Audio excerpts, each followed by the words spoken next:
Arnaud, pendant des années, Netanyahou a soutenu le Hamas. Aujourd'hui, on en paie le prix, est-il écrit en une du Times of Israel, où l'on peut également lire pendant des années, les différents gouvernements dirigés par Benyamin Netanyahou ont adopté une approche qui divisait le pouvoir entre la bande de Gaza et la Cisjordanie, en mettant à genoux le président de l'autorité palestinienne, Mahmoud Abbas, tout en prenant des mesures qui renforçaient le Hamas.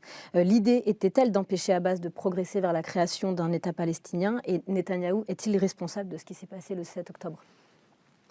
De toute évidence, le premier responsable de ce qui s'est passé, c'est le Hamas. C'est le Hamas qui décide de lancer cette attaque, de commettre ce massacre. Après, tout ce qu'on peut lire dans la presse israélienne est extrêmement intéressant et renvoie aussi à tout ce qu'on ne peut pas dire et ne peut pas lire en France, parce que toute la polémique qu'il y a depuis quelques jours vise justement à empêcher de penser, à empêcher de simplement rappeler le contexte.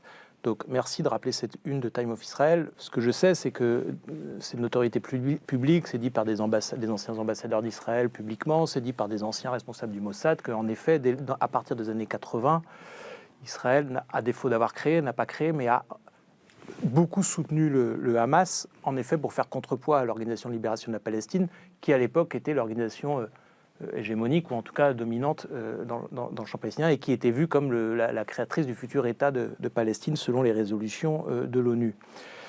Ce qui nous amène donc à une situation, une stratégie du pire, finalement, qui a été choisie, et c'est ça que la presse israélienne demande des comptes au gouvernement sur ça.